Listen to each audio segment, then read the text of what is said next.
Hello everyone, I'm Himanshu Vasnani from Department of Mechanical Engineering. I'm here to discuss you on the subject Material Science, subject code ME207, unit number 4 and lecture number 21 in the series. Today's topic are engineering materials and their properties. So let's start with the lecture. Our learning objective for today will be to provide the students with a basic understanding of engineering materials and their properties. And the learning outcome of after today's lecture will be students have learned the basics of engineering materials and their properties, and student understood various types of physical and mechanical properties of metals. So let's start with the lectures. Introduction. Uh, See, we when we are working in our lab, so there also we have seen various types of materials like when we talk about steel, then we have seen mild steel, then we have seen tool steel, and cast iron are also available there. Sometimes we see aluminium in the say in the casting lab, in the workshop. Then when we weld, when we do welding, then we have other kinds of material with us which we use to join together. When we go for other testing, then also we take some different types of materials for testing purposes and finding out their effective values. So in the workshop, we see or we face, we use various kinds of materials. Okay, that are helpful, or we are helping us in finding or learning different values. So here we are studying about different types of engineering materials. Uh, so let's start with the introduction.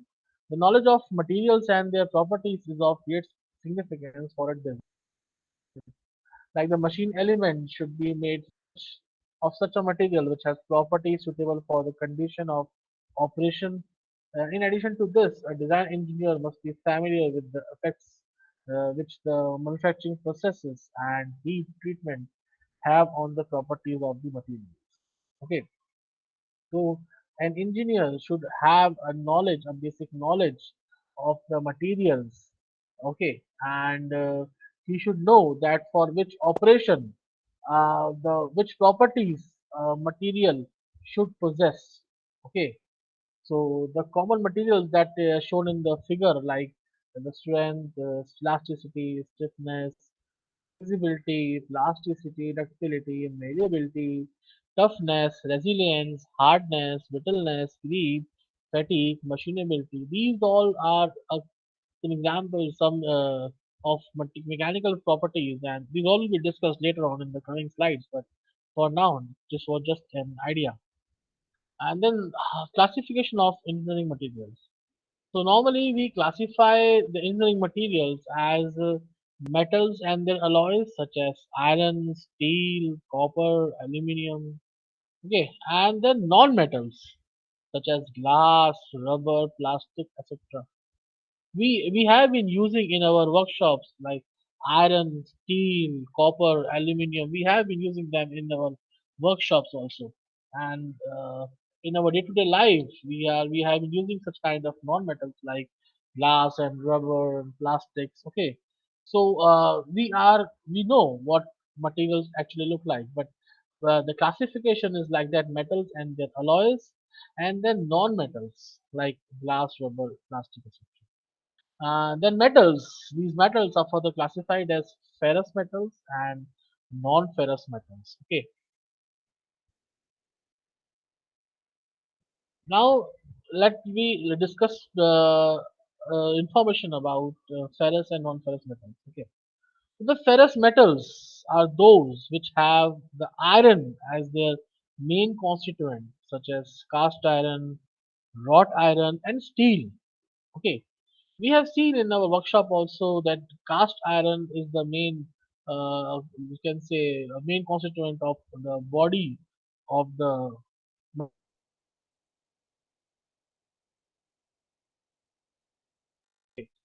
cast iron.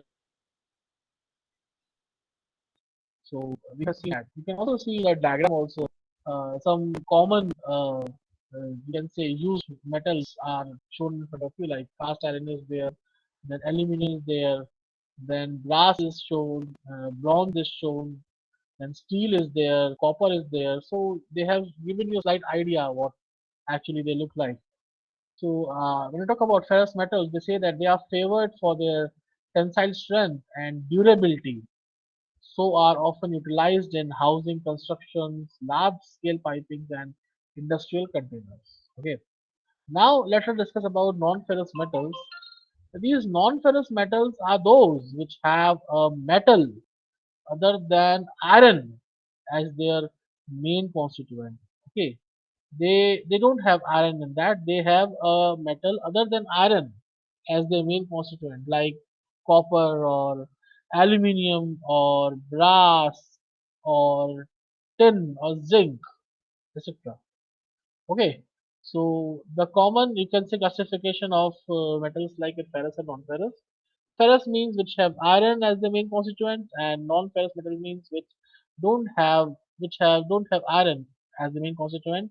The just okay, and the examples are like copper, aluminium, brass, tin, and for non-ferrous metals. Now they are much more malleable. Now we're talking about non-ferrous metals. They are much more malleable and lighter than ferrous metals, making them particularly suited for use where strength is required, but weight needs to be considered, such as in the aircraft industry. So it has, you can say, the non-ferrous metals have been given a very important application. The example that they have quoted here is just like in the aircraft industry. So it is a very nice example for you to understand the importance of non-ferrous metals and their application. Okay. Now some properties of ferrous and non-ferrous metals. Okay. You can say that for the first that resistance to rust and corrosion. Okay, so ferrous metals they generally have a high carbon content, uh, which as a result makes them vulnerable to rust when exposed to the elements. Okay, so however, wrought iron, which is ferrous metal, tends to resist due to the fact that it contains so much iron in it. Okay, so ferrous metals they are you can say they are vulnerable to rust, okay, when exposed to the elements. And if you talk about non-ferrous metals, so non-ferrous metals have no iron content, so they naturally have a high resistance to rust and corrosion. Okay, so this makes them ideal for use in things like gutters and roofing. So you can see one of the most important application. Okay, the resistance to rust and corrosion. So ferrous metals have a tendency for rusting, whereas the non-ferrous metals they have a higher resistance to rust and corrosion. So the applications are also different. Okay, the non-ferrous metals they are you can say can be used in those places where rusting should be avoided. Okay, if the applications allow, then we can use non-ferrous metals where rusting should be avoided. Okay, then magnetic properties. Most ferrous metals have magnetic properties. Okay, which makes them very useful in the manufacturing of motors and electrical appliances. So it is in fact the use of ferrous metal that enables you to pin reminders and shopping lists to your fridge. Okay, and non-ferrous metals aren't magnetic. Okay, this makes them suitable for use in electronic appliances and wiring.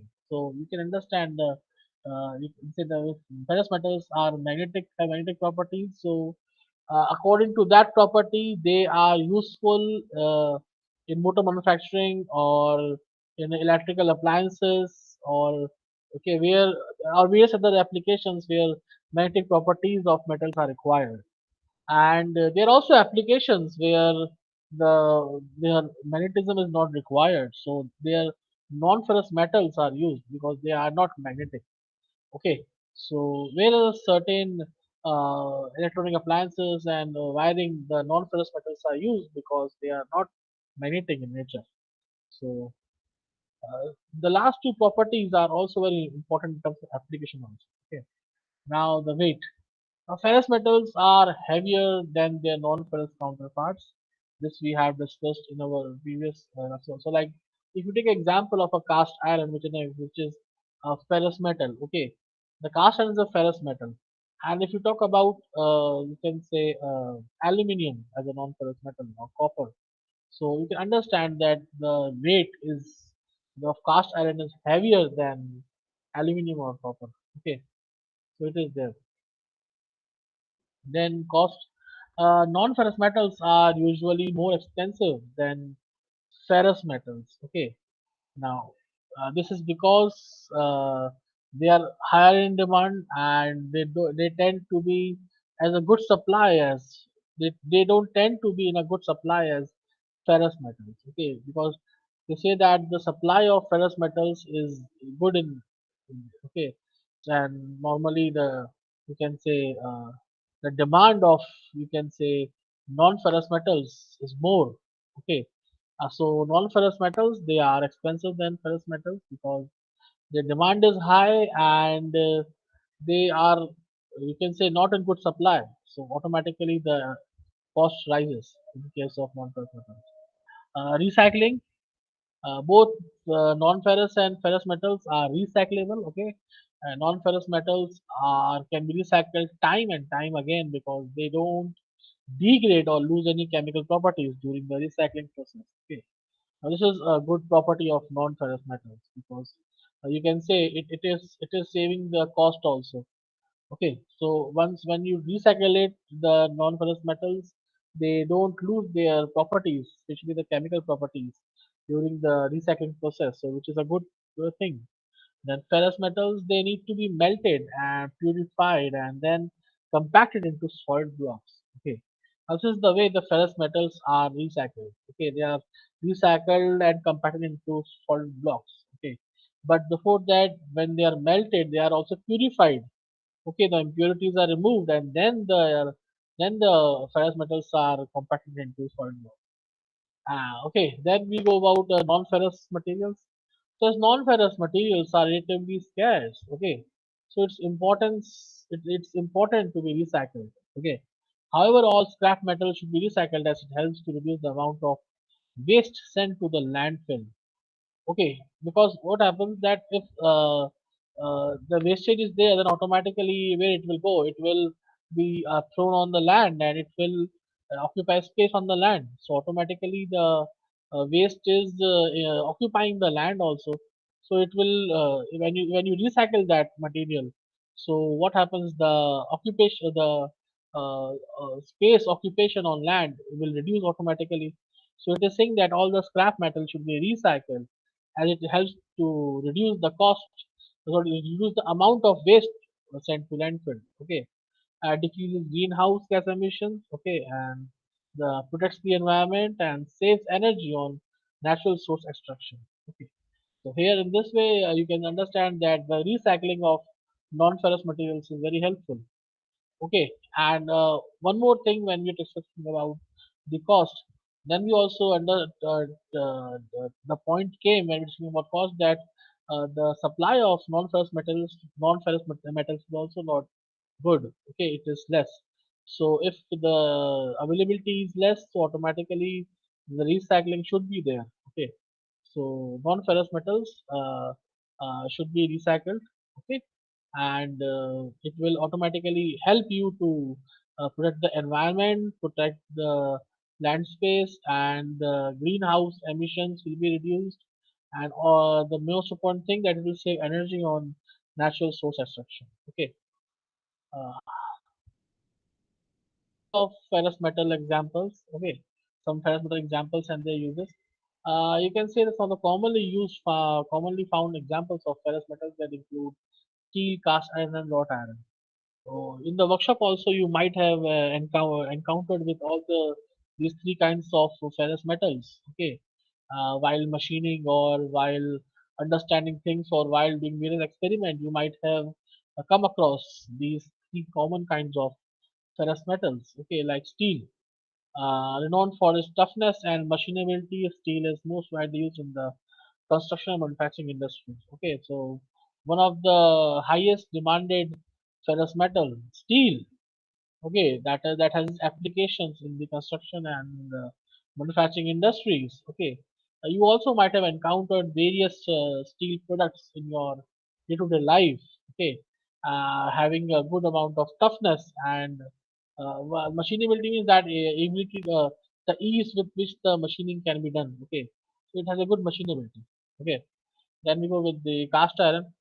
Hard and resistance to wear, cast iron is perfect for use in a variety of applications, from cookware to water pipes and machine tools. Now, uh, the main important property of cast iron is that it has a good amount of carbon in it. Okay, the percentage of carbon varies from 2% to 4.3%.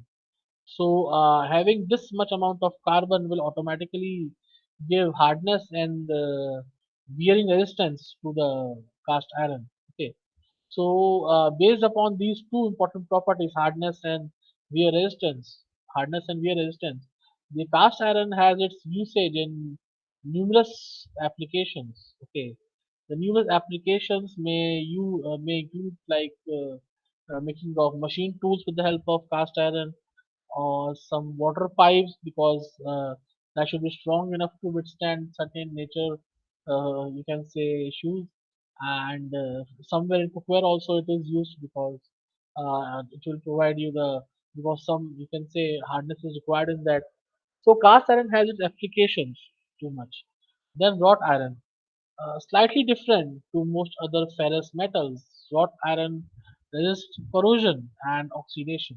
Okay, the specialty of this ferrous metal is that it resists corrosion and oxidation, and it is also frequently used in railing and fencing. So you can see that the most of the railings and the fencing that you see, either in your nearby areas or in gardens or also that, they are done by wrought iron. Okay, because wrought iron can resist corrosion, and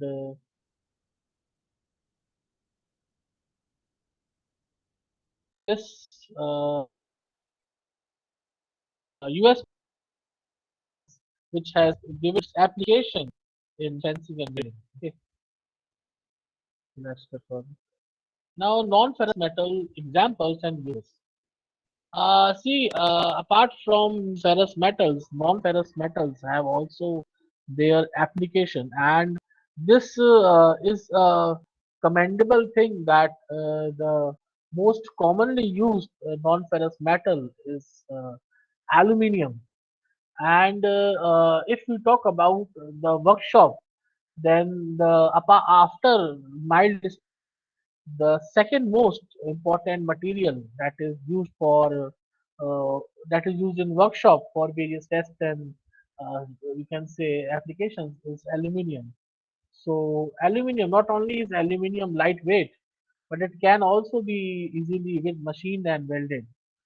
It is used in manufacturing of aircraft as well as food cans, cars, and kitchen utensils. So, as you can also know that in previous times also, some, you can say, utensils, kitchen utensils were made up of aluminium.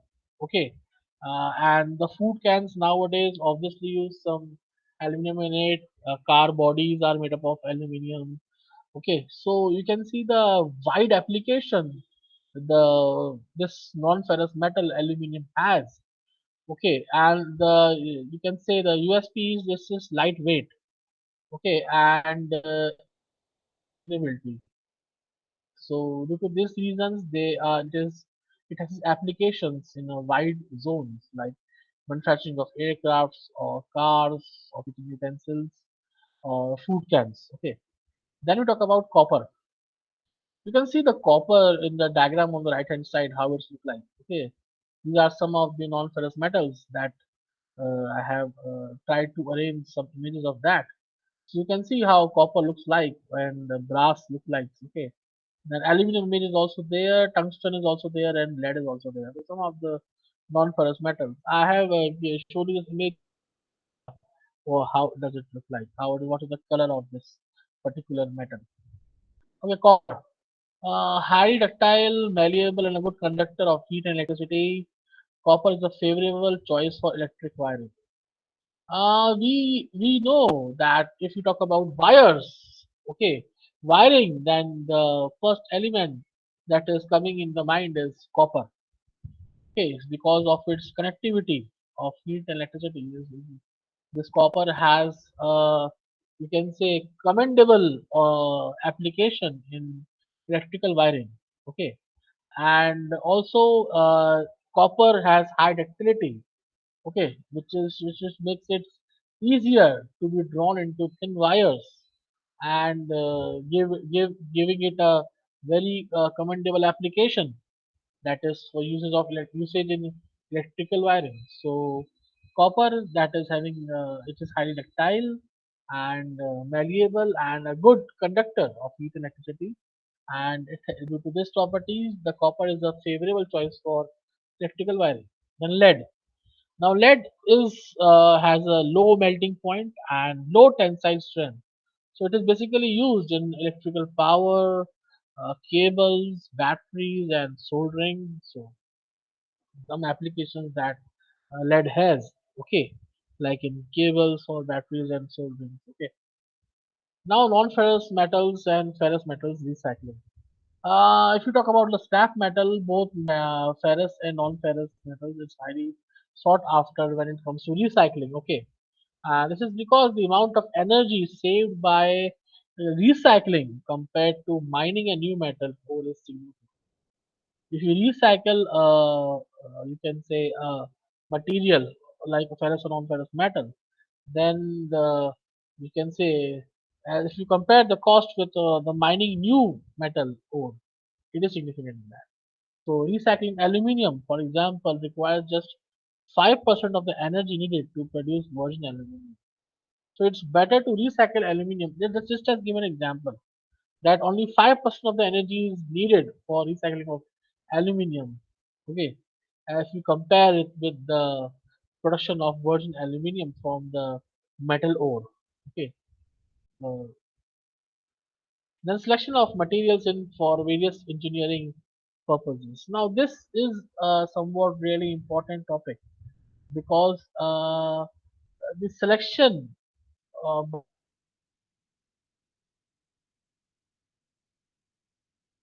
by an engineer for a proper, you can say, workpiece or proper job is a very challenging task, because if he has the proper knowledge of the materials or like the materials, then only he can do the wise selection regarding the workpiece. So one of the most challenging tasks of material engineer is the proper selection of, you can say, the proper selection of materials for a particular job. For example, a particular component of a machine or a structure. So an engineer must be in a position to choose the optimum combination of properties in a material at the lowest possible cost without compromising the quality. Okay, repeat this once again. An engineer must be in a position to choose the optimum combination of properties in a material at the lowest possible cost without compromising the quality. So they are not compromising with the quality. Okay, and they are using the best of materials available and with their combinations, and by doing so they are trying to achieve lowest possible cost, which is the prime factor affecting the production cycle. Okay, so let's discuss the factors affecting the selection of materials. The first is component shape. So the shape and size of a component has a great effect on the choice of processing unit, which ultimately affects the choice of the material. Now, to make it more clear, we consider an example. Okay, let the best possible production method is selected. Okay, under given conditions, that is, it is die casting, because casting is one of the most important manufacturing process. Okay, die casting. So obviously, now the choice of the material becomes limited, because no one, or only one can only choose materials with lower melting point. Okay, like aluminum or zinc or magnesium thermoplastics. So in this way, you can say the size and shape of the component. Okay, it affects the choice of the processing unit, which ultimately affects the choice of the material. Okay. Then dimensional tolerance. Now there are some materials which can be finished to close tolerances while others cannot. So obviously the required dimensional tolerance for finished components will influence the choice of materials. Okay, what happens that whenever you talk about tolerances, okay, you know that we always keep a tolerance well by manufacturing a particular workpiece. Okay, so there are also some materials, okay, which can be finished to close tolerances, and they cannot. Okay, so the required dimensional tolerance for finished components, will influence the choice of materials. Okay, in this way, the tolerance holds importance. Mechanical properties to select a suitable material for specific conditions. Okay, all mechanical properties, that is the toughness, hardness, strength, etc., guide us. Okay, because a mechanical engineer is aware of all such mechanical properties. Okay, so automatically when the material engineer is trying to choose the, you can say, specific material, so he considers himself all these properties and then automatically chooses the right decision. Now, fabrication or manufacturing requirements. So, method of processing of the material also affects the properties of a component. Okay, like for example, forged components can be stronger than the casted components. I repeat once again, the forged components can be stronger than the casted components. Different types of working processes may be or may also give different types of fiber structure. And however, investment casting can provide precise, uh, you can say, dimensions at low cost in comparison to machine operations. So the fabrication or machining or the manufacturing requirements also matter a lot.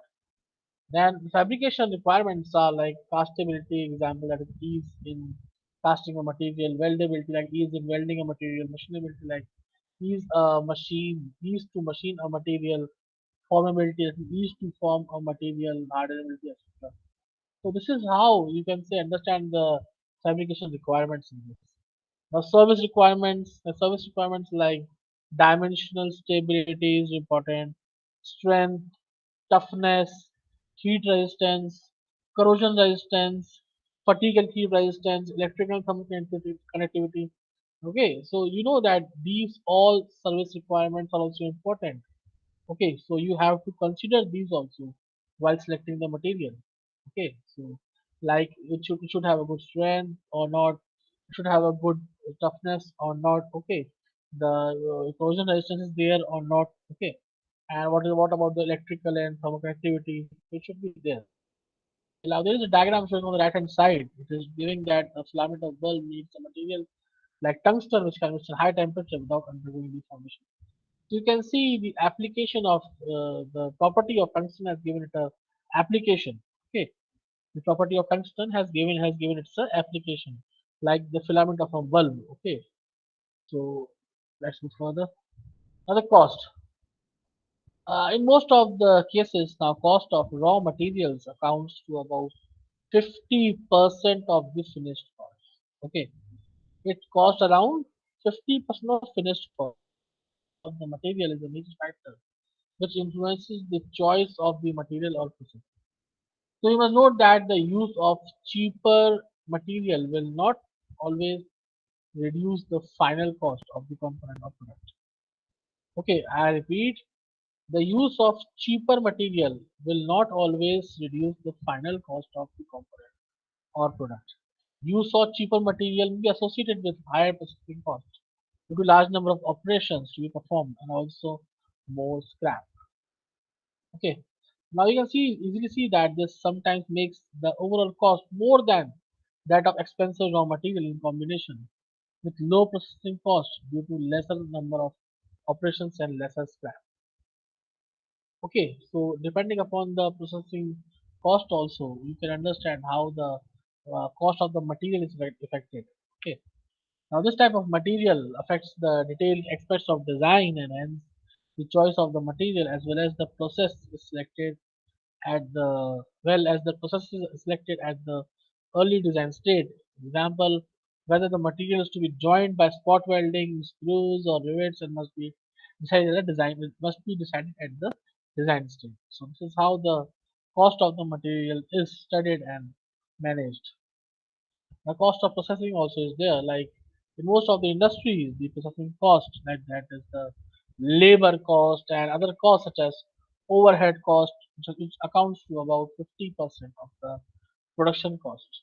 Okay, okay. They say that what is the cost of processing? That in this say that the processing cost and other costs such as overhead cost for about 50% of the production cost. Okay, so overhead cost in automatic machines is much more than the other cost. Okay, if one can somehow reduce all such costs, the total production cost will automatically reduce, and which is helpful for the product and the market also.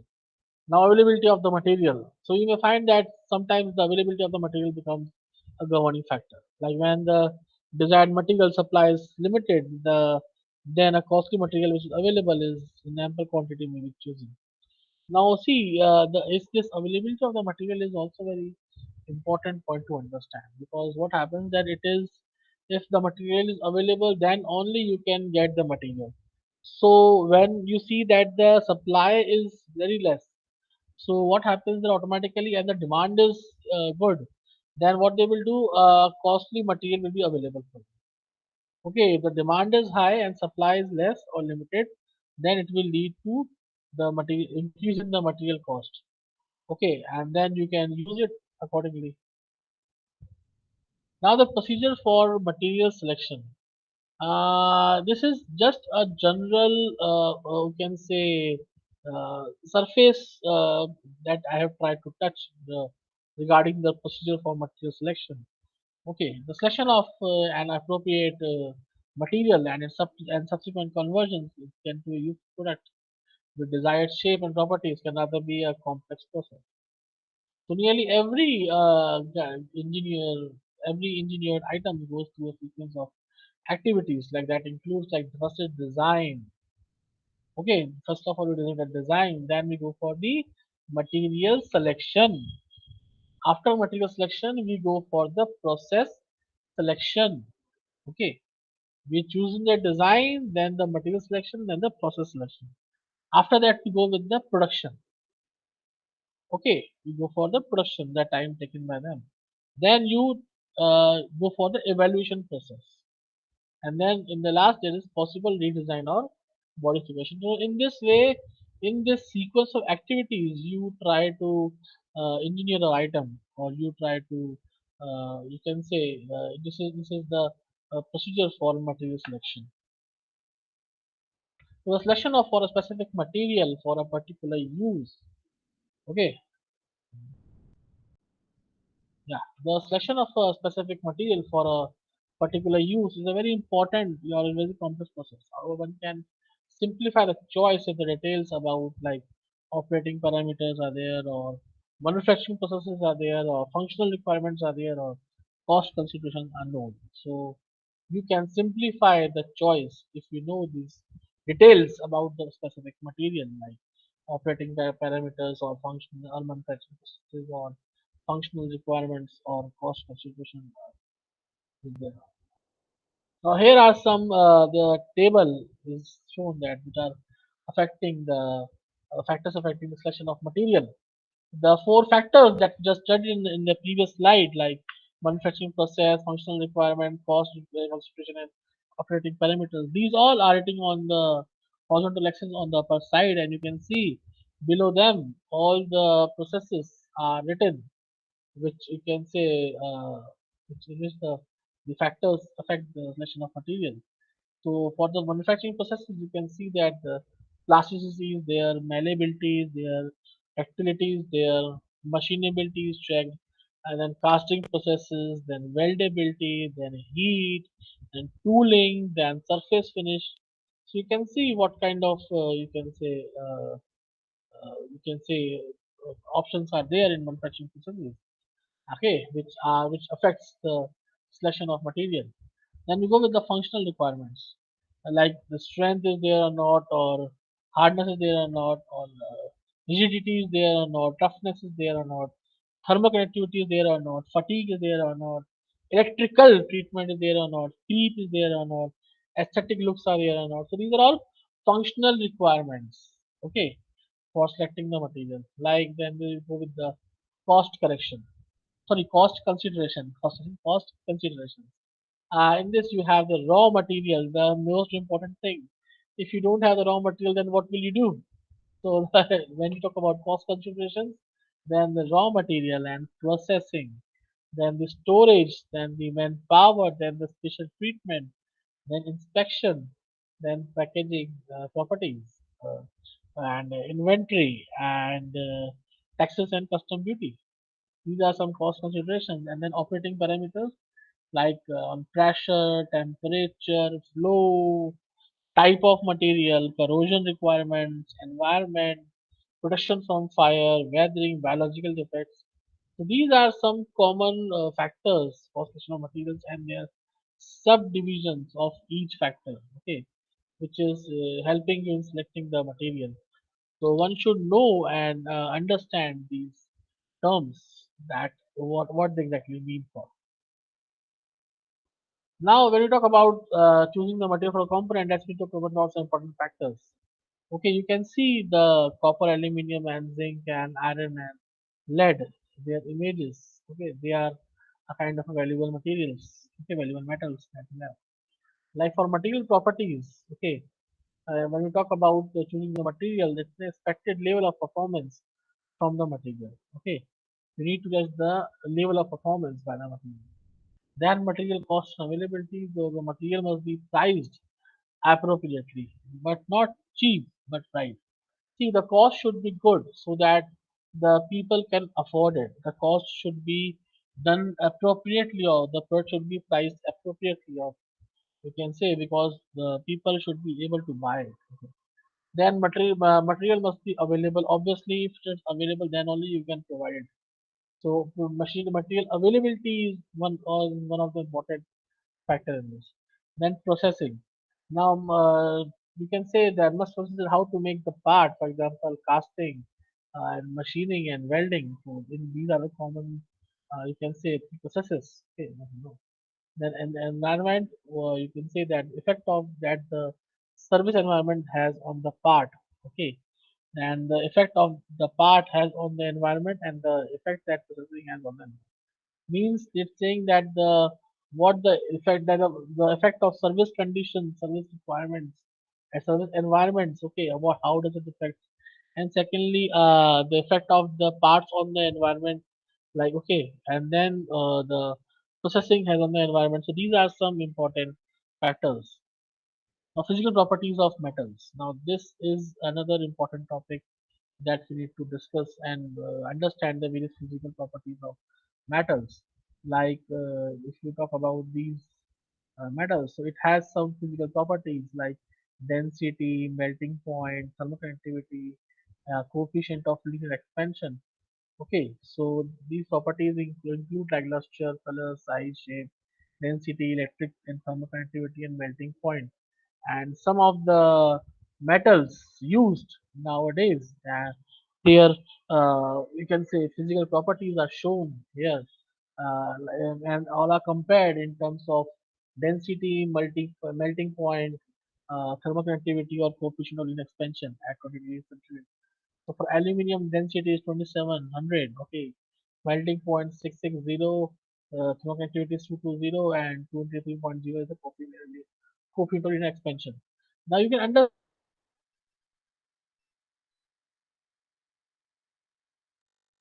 is well known and material that is used aluminium. That's a normal around 60 degrees centigrade. So this is the melting point of the aluminium. Then we go with the brass. You see the density is 8450 and the melting point is 950. Okay, so it has its own understanding of the, see how it varies with aluminium. Then bronze, so it has around the density of 8730 and melting point is around 1040. So this is obviously you can say that changes from brass to bronze. Okay, then you go with the uh, cast iron. Then cast iron has a density of around 7250, which is less than brass and bronze. Okay, and it has a melting point of around 1300, which is greater than the melting point of brass and bronze. You can understand the variation it is having. Okay, and you can also see the copper, which has a density of 8900, much more than cast iron, and melting point at 1083 degrees centigrade. So the physical properties of, I have just discussed about only of five metals. So you can see the variation of physical properties in just these five metals. So there is a list of that. In lead, the density is 11,400, 11,400, and then the melting point is just 327. Okay, which is very less. Okay, then monel metal has 8600 density and melting point is 1350. So you can see the increase in the melting point of this monel metal. Then nickel is like 8900 the density and the melting point is 1453. Okay, the melting in degree centigrade.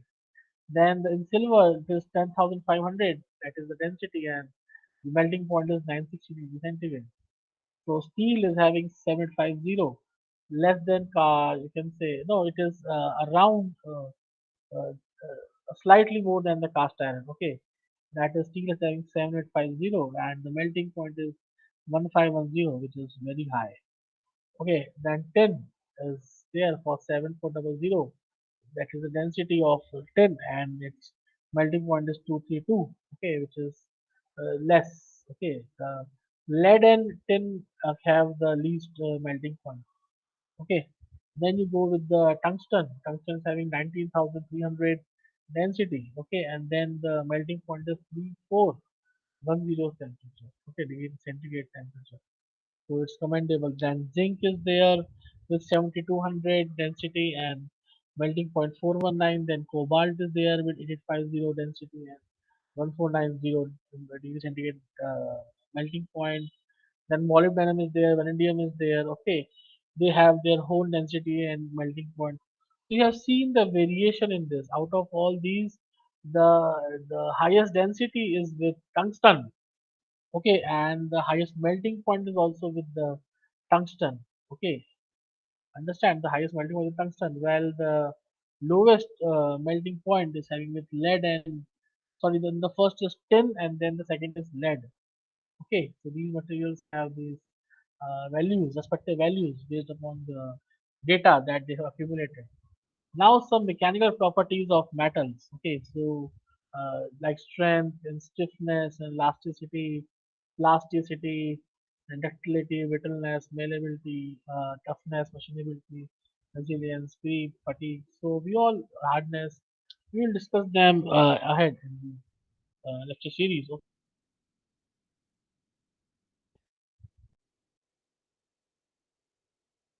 Engineering material, it is the property of material enabling it to be drawn into the wire.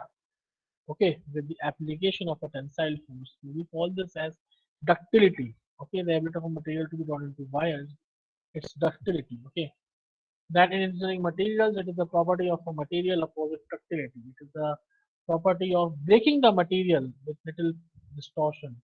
So we call this as brittleness. Okay, we call this as brittleness because it is opposite to ductility.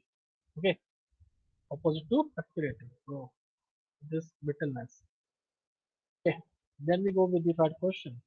That in engineering materials, it is special case of ductility, which permits materials to be rolled or hammered into thin sheets. So it's malleability.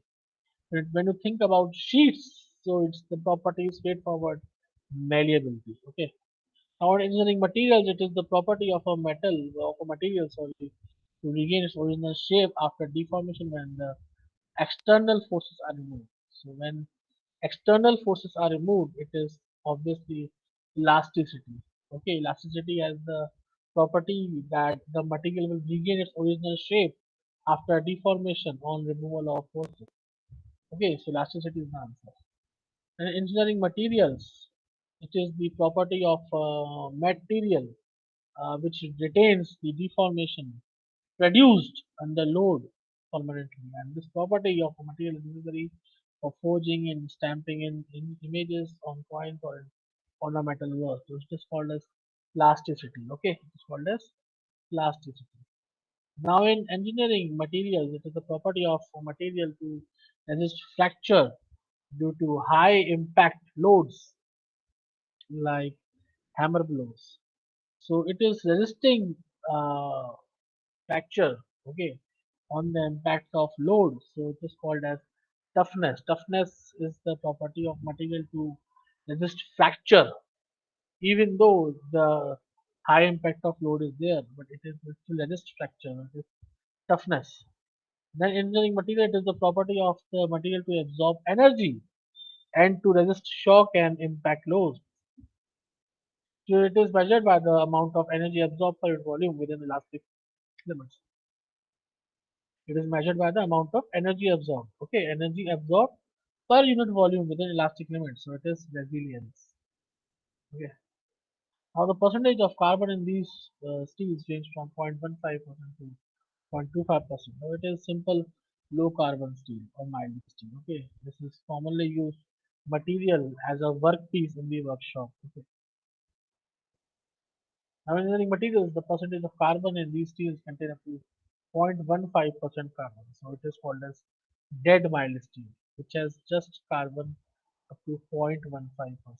So it is called as a dead mild steel. Called as a dead mild steel having just 0.15% carbon.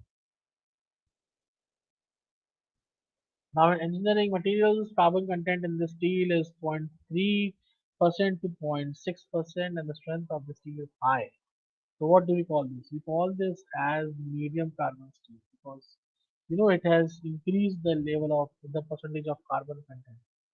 This medium carbon steel in it the carbon content is around 0.3 to 0.6%. So obviously the strength is good. Strength is high of this medium carbon steel. Okay. So this is we have finished with the MCQs and these are the references which you can refer and uh, after referring this references your knowledge will be increased in the topics that we have discussed today. So thank you all.